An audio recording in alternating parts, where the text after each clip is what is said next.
A experiência humana é de abalar a todos nós. Na verdade, os desafios da vida são difíceis de serem entendidos, assimilados e até mesmo difícil de convivência. Veja, eu me lembro bastante daquilo que o grande estudioso da alma humana, Viktor Frankl, escreveu, que ele ficou impressionado com o fato de ter visto gente vivendo tão bem na América do Norte, numa situação de prosperidade e absolutamente tomados de desespero e de falta de significado que iriam tirar a própria vida. Mas Viktor Frankl, o grande estudioso da terceira escola de Viena, tinha ficado em campo de concentração nazista, ele de origem judaica, viu gente ali preso, sofrendo, sob maus tratos, pesando 40 quilos, quase sem comer e sem desistir da vida. Afinal de contas, como fica a relação entre o bem e o mal? O que tantas vezes é mal e se torna em bem e o que é bem e se torna em mal? Diante dessa dor, diante do fato de que nós vemos desastres naturais, nós vemos terremotos, aliás, circunstâncias que fazem gente perversa se tornar pior e até se aproveitar dessas circunstâncias, a gente vê gente entrando em desespero sem entender o que está acontecendo, gente entrando em depressão diante da grande confusão e vemos coisas extraordinárias como a flor que nasce no deserto, o passarinho belo que invade a paisagem sem sentido, gente fazendo diferença quando tudo parece perdido e a gente entende que o mundo é aquele onde Deus perdeu o controle remoto, vemos solidariedade, bênção e coisa bonita no meio do terremoto. Acompanhe com a gente mais a respeito desse assunto.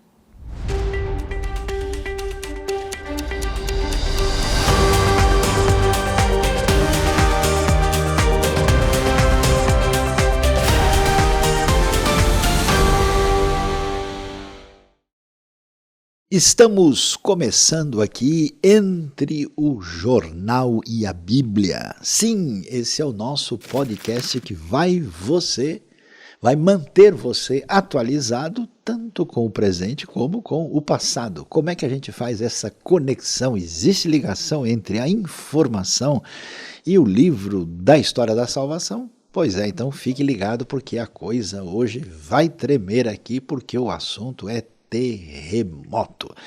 E para isso nós queremos convidar o nosso amigo aqui que é professor de teologia e tem também um ministério especial na Rádio Transmundial e está conosco hoje o nosso amigo João Paulo Gouveia. Olá, João Paulo, tudo bem? Oi, pastor, tudo bem? Muito bom poder estar aqui com o senhor. Grande referência, espero poder ajudar, tentar contribuir em alguma coisa. Olha, eu ouvi dizer que você vai fazer a coisa tremer aqui, vai fazer arrebentar. Aliás, eu tenho um problema sério com você, porque quando a gente fala aqui sobre essa questão de entre a Bíblia e o jornal, entre o jornal e a Bíblia, né? É que você veio falar para mim que você gosta do Corinthians, porque na Bíblia tem os Coríntios. É esse tipo de conexão que você faz? Tem 2 livros comemorativos, né, do meu time na Bíblia, né?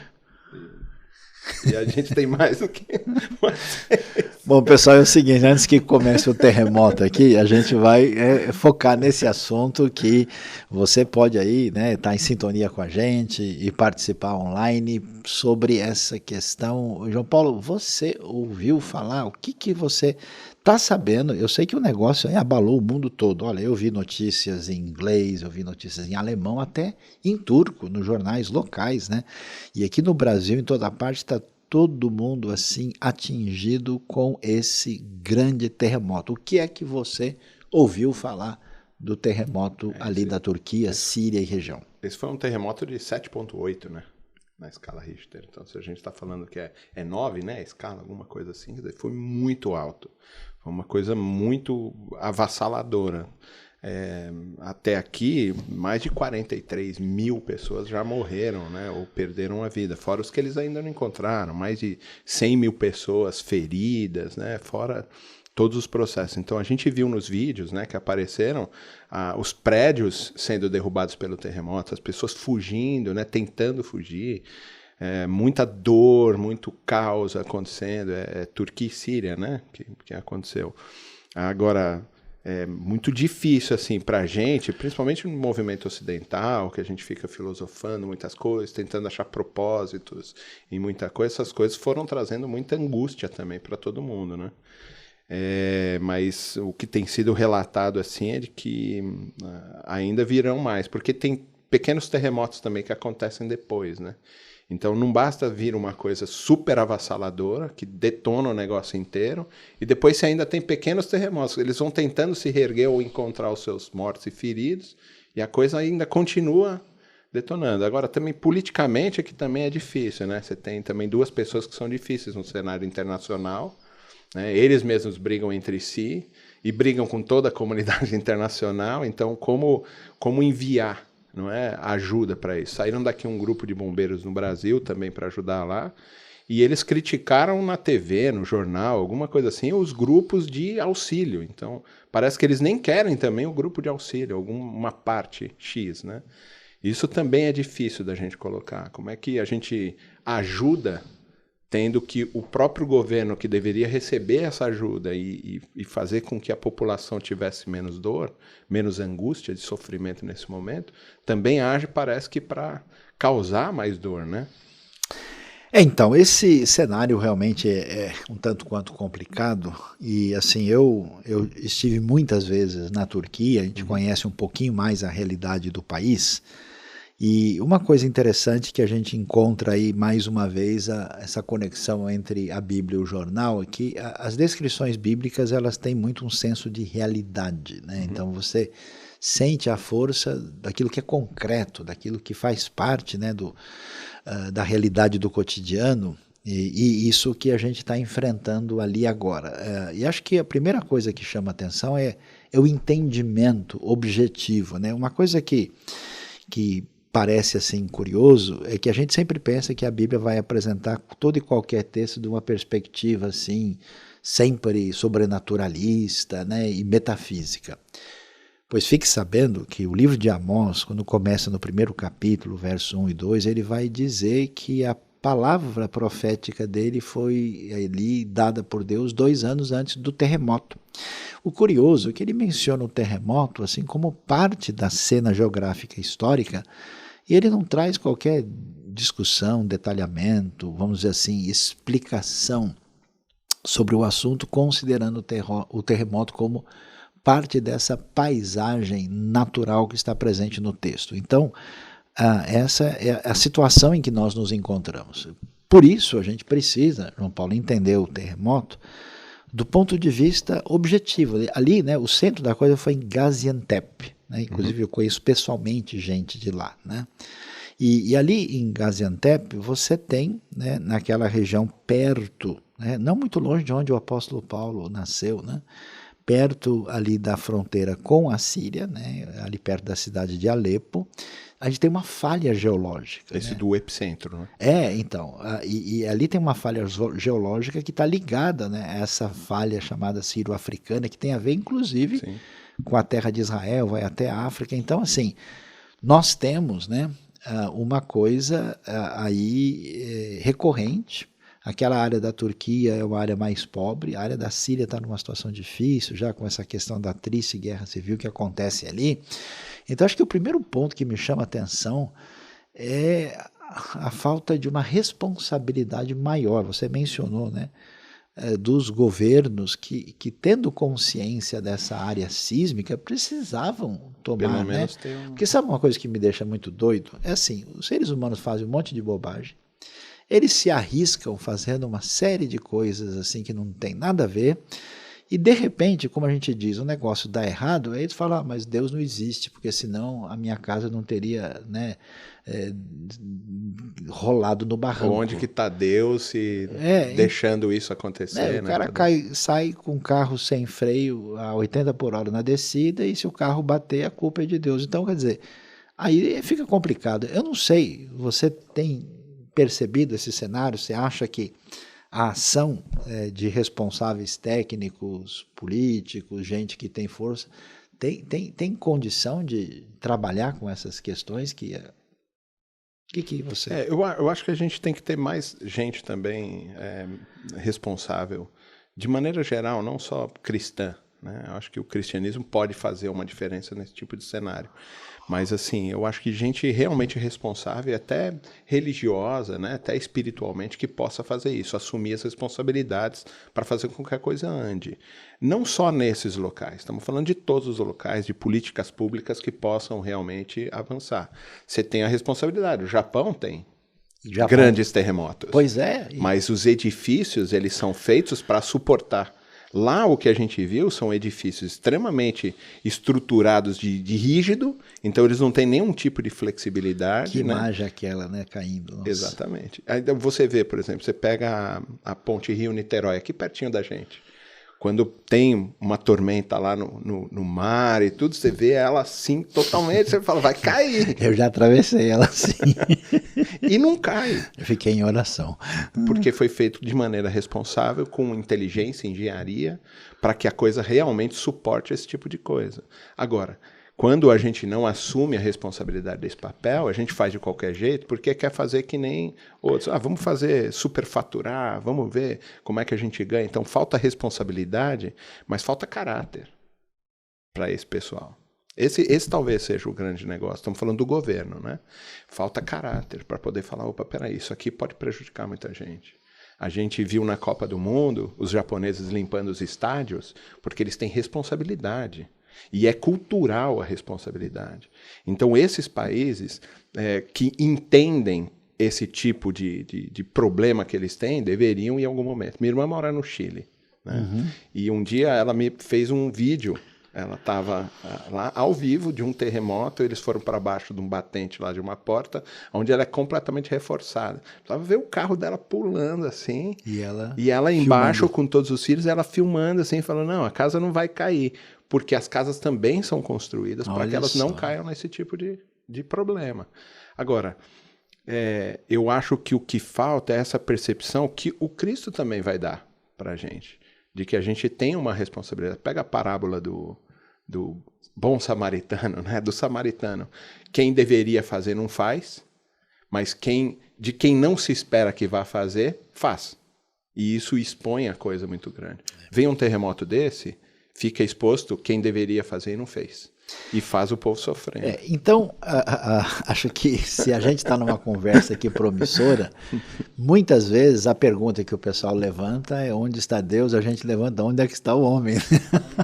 Talvez isso. Tem um tempo atrás está é porque Deus nos deu princípios, né? Deus nos deu condição de analisar a realidade e fazer de tudo para ter um mundo melhor, e isso envolve planejamento, prevenção, agir com inteligência, com capacidade, e aí essa lacuna, essa falta de vontade política e falta de vontade organizadora, né, e preventiva, claro que tem que ser pesado. Mas você não acha que está faltando compaixão? Eu acho que sim. De maneira geral, a gente não está conformado com esse tipo de coisa. Eu acho que existe aquilo que é chamado, né, na literatura que discute assunto, que a gente chama de a trivialização do mal. Né? Quer dizer, as pessoas estão tão acostumadas, eu acho que um dos papéis são os filmes violentos que meio que deixam as pessoas meio acostumadas com isso. O fato também da gente ter esse negócio toda hora, você tem um monte de notícia de atrocidades e ninguém mais isso, e eu acho que até o mundo esportivo, a gente, né, vê que um tempo atrás você via um esporte mais marcado pela arte, né, quem é um bom jogador é que tem o trato com a bola, é aquele... Hoje você vê um negócio de violência, é só pancada, truculência, paulada, inclusive é para cima do juiz, é para cima do adversário, qualquer coisa. Então você tem um desencarrilhamento de uma violência que opera na direção oposta dessa compaixão, dessa misericórdia. Até o meio religioso assusta a gente, né? Que existe também assustadoramente uma truculência religiosa muito distanciada da proposta de agir de Jesus, como a gente vê, né? Mas agora, uma coisa interessante, João Paulo, alguém esses dias me perguntou aí, falou, mas então, tudo bem, a gente entende, mas então quer dizer que as coisas funcionam assim automaticamente, naturalmente, Deus criou o mundo, deu corda, foi passear, essa altura ele está dando uma volta lá em Não Júpiter. tá nem vendo mais nada. Ele não está nem sabendo de nada, ele não foi nem informado, né? O celular dele não pega lá em Júpiter, então ele está... E será que isso faz parte? É muito interessante a Bíblia mostrar que o Deus que nos deu princípios, o Deus que capacitou o ser humano para lidar com a realidade, também aparece na Bíblia como um Deus que está por trás, está envolvido nesses cenários. E eu acho interessante porque, por mais dolorido que sejam terremotos, desastres naturais, muitas vezes na Bíblia você vê ele associado com uma ação de intervenção divina. Muitas vezes essa intervenção divina, que aparece desde o Antigo Testamento, ela aparece de maneira, por exemplo, favorável, né? Na famosa luta lá que você vê em Juízes, que aparece Baraque, ali Císera, né? A história com Débora, você vê que a vitória israelita é ajudada por causa de uma situação de tremor, conforme o texto nos mostra. Mas também o juízo, a intervenção divina, aparece para colocar, vamos dizer, o ponto no lugar certo, né? E fazer uma advertência a Israel. Então me parece, não sei se eu estou indo muito longe aqui, se você pode, né, raciocinar comigo entre a Bíblia e o jornal para que o nosso papo informal se torne em conclusão final, a gente entender que Deus abre um pouco do seu juízo para colocar um freio na humanidade para que ela não faça uma bobagem maior. E alguém diz, mas então Deus descarregou sua ira? Eu não entendo que ele tenha descarregado a ira que a gente merece, porque se ele fizesse isso, o juízo final já ia começar. Ele ia acabar com tudo, não ia ser só um terremoto. Exatamente. Então ele dá uma introdução dizendo, pessoal, essa pegada está complicada, então ele permite, às vezes envia uma situação dessa, porque uma situação dessa permite que o ser humano possa dar um reboot, realinhe a sua vida diante das circunstâncias que a gente se encontra. Isso é uma questão difícil para a gente entender, ocidentalizados do jeito que a gente é, e fazendo essa dicotomização assim, de bem e mal, fazendo esse maniqueísmo muito assim, absurdo, é uma coisa até patológica, acho que a gente tem. Mas quando você pega o Antigo Testamento, Deus está ligado às guerras, está ligado às doenças, está ligado às epidemias, está ligado aos terremotos, às catástrofes. Eu crio mal, eu faço mal, né? Não o mal moral, mas ligado a esse tipo de intervenção. A gente tem muita dificuldade, porque a gente pega coisa. Eu falei aqui do nenezinho lá, né, que foi encontrado com a mãe, que ainda estava preso no cordão umbilical, né? Então a gente pega isso, aquilo comove demais a gente fica mal com aquela situação, e a pergunta é, onde é que está Deus, né? Por que Deus deixou isso acontecer? Então ele é mau. Mas a gente precisa, talvez, observar a coisa como o todo da criação, né? É esse ser humano que é o filho dele, o ser humano é o filho. É que nem eu conversava com a Gabriela, a gente faz o de pai para filha aqui, né? Legal. E ela me perguntou assim, pai, mas e isso aqui? Aí eu falei, filha, eu causo dor em você, causei dor em você propositadamente. Peguei você, levei você ao dentista. Eita. A hora que ela te deu a injeçãozinha, que depois ligou a broquinha, você falou assim, nossa, como meu pai é bom. Não, eu tenho certeza que ela falou, meu pai é mau. Me traz nessa louca, sádica, que fica ligando esse negócio para me machucar. Mas eu sei que é bom para você.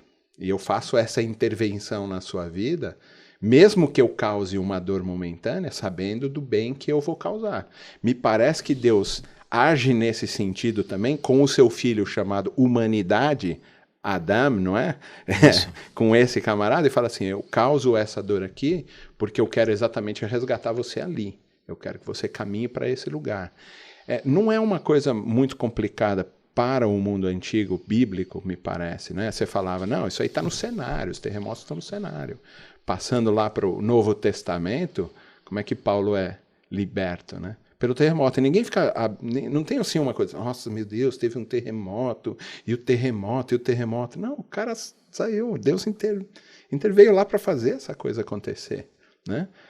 Me parece que o que falta também da gente é entender a soberania e o domínio de Deus em todas as coisas. E de que ele trabalha para o bem desse filho chamado humanidade. para fazer com que ele caminhe bem, aproximar ele de volta, fazer, olha, esse caminho aqui é bom, né? A gente acha que fica muito preso em detalhes que se fosse o meu caso, se fosse eu que tivesse perdido uma filha ou uma esposa, alguma coisa, é óbvio que eu sentiria isso de maneira muito mais individual. Talvez seja fácil eu falar, né, assim, abertamente desse negócio, mas como é que a gente explica isso para esse mundo ocidentalizado, filosófico, né, cheio de maniqueísmos e dicotomias? Como é que a gente explica esse tipo de coisa para... Olha, João Paulo, a impressão que eu tenho, olhando para esse cenário, e claro, a gente sente muito a dor das pessoas, das famílias, a gente lamenta, né? A gente entende, né, o que Jesus quer dizer quando fala sobre chorar com quem chora. Mas, assim, eu tenho a impressão que muita gente, até de cunho religioso, quando lê a Bíblia, perde a noção do senso de realismo que a gente encontra na Bíblia. E esse senso de realismo é que quando você vê a Bíblia, como você mencionou, a história de conflito, de guerra, de problemas, de desastres naturais, até mesmo as pessoas que são chamadas referências ou heróis da Bíblia, são gente assim com os comportamentos que o pessoal tenta até colocar para debaixo do tapete, né? A gente tentaria esconder a Bíblia. Exato, a Bíblia coloca lá assim no auge. Eu acho que é uma das maiores autenticidades e da atualidade da Bíblia é exatamente essa sua proposta de transparência, né? E que você, quando você lê um livro assim criado, né, fantasioso, romântico, você sente um distanciamento enorme. Fala, claro que isso não tem nada a ver comigo. Você lê a Bíblia e fala, ó, eu aí na fita, né? A coisa tem muito.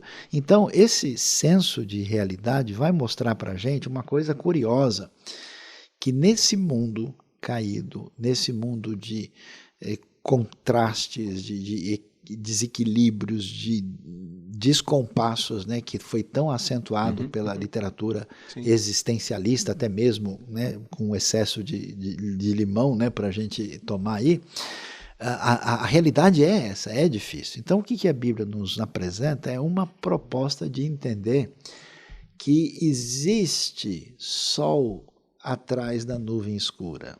Existe algo que a gente pode ver depois do nevoeiro. Por isso que a gente vê Deus entrando, né? O Senhor tem o seu caminho na tormenta, né?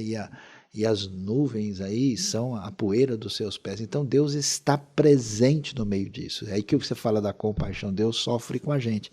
O curioso que você mencionou aí é que, assim, não só esse elemento que envolve algum tipo de freio divino para o enlouquecimento humano, parece que o ser humano precisa de um tranco, assim, às vezes uma pandemia, às vezes um terremoto faz o pessoal falar, opa, peraí, deixa eu dar uma olhada aqui, né? Então, quando isso acontece, o curioso é que elementos assim que marcam a história, porque olha que coisa doida, o povo que mais sofre na própria narrativa bíblica é o povo escolhido de Deus, que é o povo de Israel. O tempo todo, né?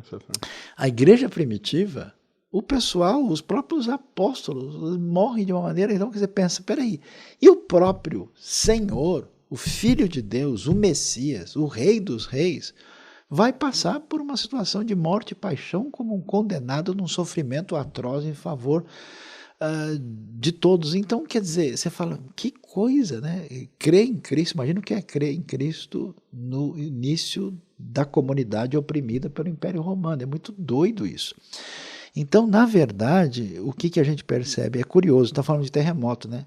Na morte de Jesus e na ressurreição de Jesus, os dois momentos estão ali marcados por esse terremoto. E tem um terremoto. Então, porque a própria criação, a natureza está ali, né, participando desse cenário. Sabe o que eu achei mais espetacular? Um negócio que mexeu com a minha cabeça, é que quando dá o terremoto, e ali quem está do lado é o soldado romano. O soldado romano representa o poder desses políticos que não estão nem aí para ninguém, que não têm compaixão, que dominam, que se aproveitam e que estão esmagando os judeus e o mundo todo. Pois é, nessa hora, olha o espetáculo, a hora da maior derrota divina, a gente vai ver o quê? O soldado romano dizendo verdadeiramente, este era o Filho de Deus. E Filho de Deus, ele está dizendo isso da boca de um romano.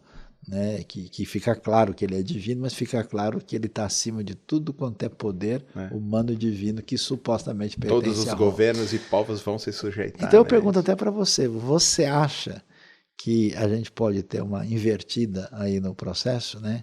Que o ditado não é tão tonto assim, que há males que vêm para bem. Eu tenho um amigo meu que brinca e fala que há malas que vêm de Belém, né? Será que há males que vêm para bem? É verdade que as experiências negativas podem caminhar numa direção promissora? Como é que você enxerga isso? Então, eu acho que eu vejo até, a gente fala do que vê positivamente, o outro a gente fala que vê negativamente, o copo meio cheio, meio vazio, né? Eu sou, também, assim, é água, né? Quer dizer, é sempre eu sempre vejo de uma maneira de que Deus está no controle de todas as coisas. E nada do que a gente acha que realmente é mal, é mal. Porque se ele está no controle, até aquilo que me causa dor e eu percebo como mal, é bom. O desenho torto pode ser, o risco torto pode ser um desenho bonito no final. Pode ser um desenho lindo. Até vi isso aí outro dia, né? Alguém na internet, alguma coisa assim, e tinha um negócio assim, um borrão.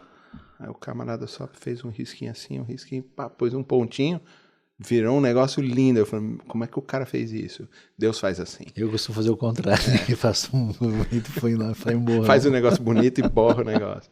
Mas esse o ser humano faz isso, né? Ele fez um negócio bonito e a gente borrou o esquema inteiro. Pois é, exatamente. Entendeu? E aí o trabalho dele agora é fazer assim, tá bom, vamos arrumar o borrão. Né? Ensinando a gente nesse processo todo. Eu acho que todas as movimentações, todas, individualmente, pensando individualmente primeiro, eles estão na direção do amor de Deus para mim. Eu vi outro dia um livro e o autor dizia que estava conversando com outras religiões, outros líderes de outras religiões. E eles estavam comentando, não, todos os caminhos levam a Deus, então a vida é uma montanha, Deus está lá no cume da montanha, e um sobe de um jeito, um sobe numa linha reta, outro dá a volta, circula, o outro vai em zigue-zague, o outro pula de paraquedas. E ele disse assim, puxa, isso não é o cristianismo, isso pode ser todas as religiões, menos o cristianismo. Porque o cristianismo é um Deus que está no cume da montanha e ele percebe que eu não vou conseguir chegar até ele na montanha, então ele desce para me encontrar. Espetáculo. Então, se a gente olha esse tipo de relação, a gente fala assim, então em todas as situações Deus está no controle e ele está agindo para me buscar. Porque ele sabe que eu não vou conseguir chegar lá, que eu vou borrar a obra de arte dele. E nesse sentido, é o Deus que então vem sempre intervindo na vida cotidiana, na vida da humanidade como um todo, para fazer com que essa humanidade chegue perto. Não vamos conseguir. Então ele desce da montanha e vem encontrar a gente. Então eu vejo que em todas as situações, e eu sempre falo assim, Deus me livre, né? Outro dia lá numa aula do mestrado, alguém falou assim, Ave Maria, né? E outro falou assim, como é que é? Falou outra coisa em cima. Eu falei, nossa, você falou Ave Maria, né? Mas como assim? Todo mundo, né? Eu sempre peço assim, Deus me livre de ter uma dor de perder um filho, entendeu? Eu acho que é natural pais, perder, né? Esses parentes são mais velhos, é o sentido natural. Deus me livre de perder alguém, mas se isso acontecer, eu sei que também faz parte da bondade de Deus para mim e para esse ente que eu perdi. Então eu acho que as dores, elas também são o canal do amor de Deus para mim. De alguma maneira, eu não sei como, não consigo entender, e talvez eu não consiga entender todo o processo dos terremotos. Das dores, 43 mil pessoas, é forte demais para mim. Isso. A gente perdeu mais. Aqui no Brasil, quantas pessoas morreram também com os deslizamentos e tudo? Isso é forte demais. Né? Quantos morreram em atentados, em maldades e um monte de coisas? Isso é forte demais. E é todo dia, né? Talvez eu não saiba explicar, mas talvez o que mais me fortalece para continuar caminhando é saber que o amor de Deus está na minha direção. Amém. Né, na direção desses que perderam. Né?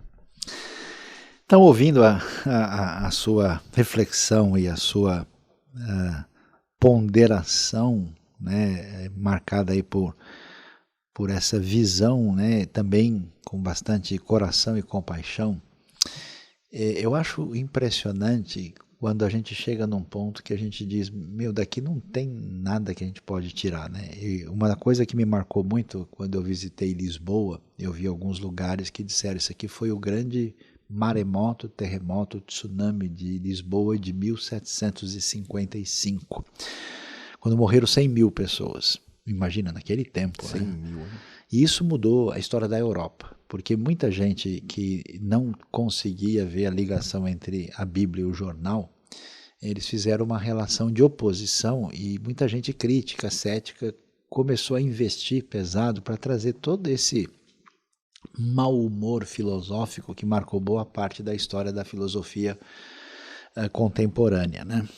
Mas o curioso, agora indo na direção oposta a isso, eu já vi, né? Eu já tive contato com pessoas regiões que passaram por situações assim muito doloridas, e uma coisa mexeu comigo e de certa forma mexe agora. Quando você vê essa circunstância de instabilidade tão assim intensa, se transformar num elemento que parece trazer de volta, é como o terremoto tivesse liberado dos seus escombros o que há de mais belo e especial no ser humano. Você mencionou algo que me chamou a atenção, é que no meio, né, das viagens missionárias de Paulo. Né? Paulo chega em Filipos, é a primeira vez que ele chega em terras da Europa, propriamente dita, né? Está na cidade grega, e ele tinha toda uma ideia que ele está sendo dirigido por Deus, né? Até ele passe a Macedônia e ajuda. Não chega lá, deu um problema geral e ele acabou indo preso. E nesse processo ele está debaixo do poderio, mais uma vez, do carcereiro que representa a autoridade romana. Sim. E o terremoto vai ser um elemento fundamental, mobilizador. Não sei se eu posso dizer uma coisa dessa. Você já ouviu falar de terremoto missionário? Pois é. Esse terremoto vai ser importante na história da evangelização de Filipos. E você sabe, João Paulo, eu tive a oportunidade de ver sofrimento pesado na minha vida e de passar por momentos muito difíceis também. E uma coisa me chamou a atenção, como pessoas que haviam sido abaladas por uma situação semelhante a um terremoto ou coisa desse tipo, que essas pessoas tinham meio que aprendido a caminhar na vida de tal maneira que elas desenvolveram uma solidariedade em comum.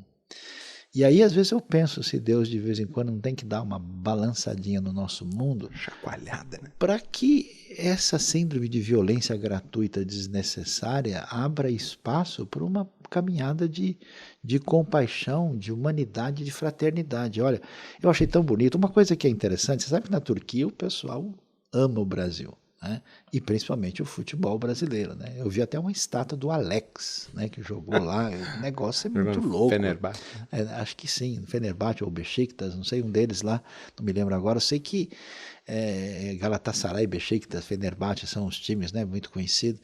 E até havia jogadores naquela região. Né? A região de Gaziantep é longe e tal, ali tem muita gente de outras etnias na região também. Né? E aí, até gente do mundo futebolístico se mobilizou.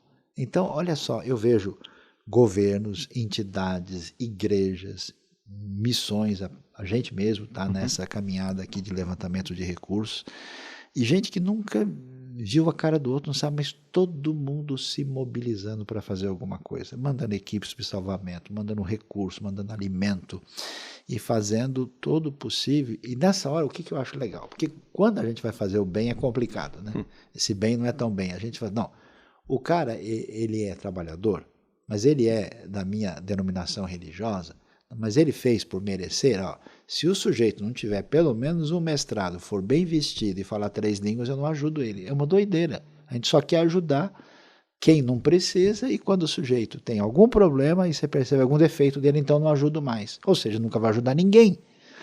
O que eu achei interessante? O terremoto abalou as estruturas da hipocrisia humana.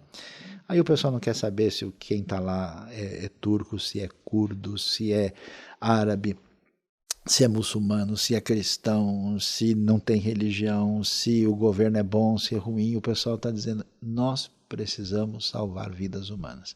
Então, nesse sentido, eu acho que até o jornal, né, com as boas notícias que eu quero ouvir cada vez mais, como eu tenho ouvido falar, né? Eu sei que houve uma mobilização aí agora, não me lembro exatamente qual jornal, que fala até de um pessoal do ambiente futebolístico europeu que levantou um valor bem elevado para tentar ajudar. Então, nesse sentido, eu acho especial. E o que eu acho mais bonito olhando para a Bíblia, que quando houve uma fome e uma situação de seca e de dificuldade entre os seguidores de Jesus na Judéia, quem se mobilizou? A galera do terremoto, era o pessoal lá de Filipos. Então, a gente precisa entender as coisas, no meu enfoque aqui, entender da seguinte maneira, que você deve não só perguntar por que uma coisa dessas acontece, mas qual é a oportunidade que eu tenho de fazer diferença quando uma coisa dessas acontece. Então, para que essa notícia, essa realidade chegou diante de mim para um propósito em que eu vou aprender a ser um cristão melhor, aprender a ser um ser humano melhor e fazer diferença nesse cenário. Isso que o senhor falou é demais, professor. No sentido de que as pessoas sofrem e o coração fica de pedra, né? Endurece. E me parece que o olhar de Deus é exatamente para amolecer o coração, né? As dificuldades, muitas vezes, elas vêm para que a gente possa entender o outro e aplicar. Poxa, eu já passei por isso, aqui foi doloroso, eu preciso ajudar. Estava vendo outro dia uma matéria sobre a tragédia lá da Boate Kiss, não sei o que lá. Teve uma parecida na Argentina, né?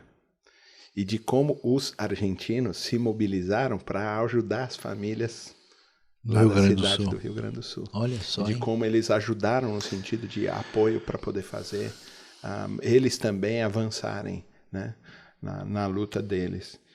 Então é bem isso que o senhor está falando.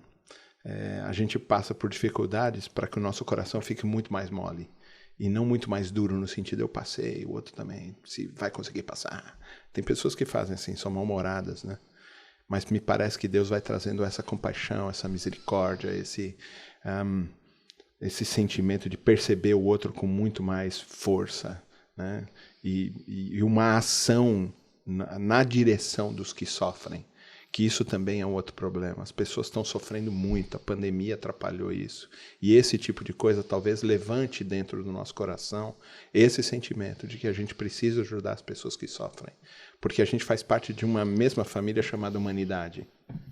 E de que essa humanidade precisa estar presente com compaixão, com misericórdia. O Cristo que fez as coisas para mim não deve ter feito só para mim. Ele deve ter feito para todos. Por isso que é importante que, se ele me alcança e ele me auxilia no processo, que eu também faça isso. Que eu também abra os meus braços, abra o meu coração, os meus sentimentos para que isso aconteça. E não endurecer o meu coração por causa da dureza da vida. A vida é dura para todo mundo. Mas se a gente caminhar sozinho, aí é que a coisa desanda de vez. As minhas experiências, elas servem muito para as outras pessoas. E a gente precisa trabalhar com esse tipo na vida delas. Trabalhar com elas cada vez mais para que elas também saiam do sofrimento. Porque o Cristo pode fazer isso o tempo todo. E a gente precisa de mais compaixão. Me parece, e aí ouvi do Senhor, tem muito mais experiência nisso. A Bíblia fala que o amor se esfriará. Será que a gente só vai conseguir esquentar o nosso coração quando vierem as tragédias? Pois é difícil a gente responder. Você que está sintonizado com a gente aqui, falando sobre a Bíblia e o jornal, eu espero que não. Eu tenho visto coisas boas acontecendo e extraordinárias que semeiam coisas melhores, e isso traz um elemento humanitário, cristão, solidário de modo especial. Mas parece que por uma boa parte da humanidade a experiência difícil abre um caminho com essa possibilidade, né? Isso me faz pensar naquilo que você estava mencionando anteriormente, né, da questão do desenho, né? Porque apesar de tudo isso, a gente pensa, mas peraí, será que Deus podia dar uma facilitada, né? Ele podia dar uma ajudada nesse negócio? Ajudar um pouquinho, né? Poderia talvez construir a coisa de maneira diferente. E aí eu gosto de lembrar de uma história bem interessante, né, de uma menininha que está no avião desenhando, né, e o avião começa a ter turbulência e balança de um lado para o outro, e todo mundo desesperado, e cai mala daqui, mochila rola no chão, gente grita de um lado, o outro aperta o cinto do outro, aquele negócio, e a menininha sorridente desenhando, e alguém vira para ela e fala, escuta, você não está com medo? Por que você está desenhando tão de boa? Ela fala, não tem problema, eu sei que vai dar tudo certo, o meu pai é o piloto. Então, essa metáfora ajuda a gente a entender, e eu acho curioso, porque quando a gente chega no final da Bíblia, né, é muito interessante o Apocalipse, João Paulo é clarão, é relâmpago, é raio, é terremoto. Assim, para todo lado. Né? A previsão de tempo é a mais difícil possível. Né? A gente tem ali, né, realmente aí chuvas e trovoadas e terremotos no decorrer do período. Mas o que é interessante é que o Apocalipse, junto com os textos, né, que a gente tem ali de Jesus no seu sermão escatológico, Mateus 24, né, Marcos 13, Lucas 21, onde fala, né, dessa... Isso parece um negócio que meio dá medo, né? O pessoal ouve falar, Armagedon, Apocalipse, mas o texto vai dizer para a gente que são as dores de parto. Quer dizer, nós estamos num desfecho em toda esse descompasso, essa ruptura entre o ser humano, Deus e a criação, está caminhando para um desfecho da redenção. Então, nesse sentido, é aquela dor intensa que vai abrir espaço para a grande redenção, e eu acho tão arrepiante isso, que a própria natureza, a própria criação aguarda com expectativa a manifestação dos filhos de Deus. Então, quer dizer, todo esse... Não sei se eu posso dizer isso, vocês vão me perdoar, né? Esse show de efeitos especiais aí. Pirotécnicos. Pirotécnico da estreia. Nós estamos vendo o trailer pirotécnico da estreia do grande filme que vai ser o desfecho final. E aí a gente vai entrar nessa dimensão da redenção divina. E aí, lá, a gente vai olhar para trás, uma parte a gente vai entender que Deus fez muita coisa em função de uma ação de compensação. Teve gente que, se aquele mal não tivesse caído sobre eles, e a gente não entende porquê, a maldade poderia ter se alastrado sobre a terra, né? É como uma amputação de um braço que tem câncer. Mas por que aconteceu isso em tal lugar? A gente não tem o quadro todo. E tem coisa que a gente vai ver que tem a ver com essa compensação divina, a gente vai ver que tem coisa com entendimento, assim como a filha que foi no dentista criança, só depois ela vai... agora entendi o que o meu pai fez quando eu tinha 6 anos de idade, né? E então a gente vai perceber nesse cenário coisas que só serão possíveis lá, vamos ver a redenção, e aí a grande promessa, Deus enxugará dos seus olhos toda lágrima. Então eu sei que é difícil, né? E enquanto isso, enquanto essa redenção não chega, a gente que deve ser sal e luz, a gente precisa fazer todo esforço, né, para enxugar a lágrima dos outros e deixar cair a nossa. Então que Deus abençoe a gente, abençoe você, João Paulo, obrigado. E a gente aqui quer mandar um abraço para todos e dizer que você fique em sintonia com esse podcast que vai fazer essa ligação entre a informação e o livro da história da salvação. Não perca, em edição nacional, global e talvez aí galactical, entre a Bíblia e o jornal.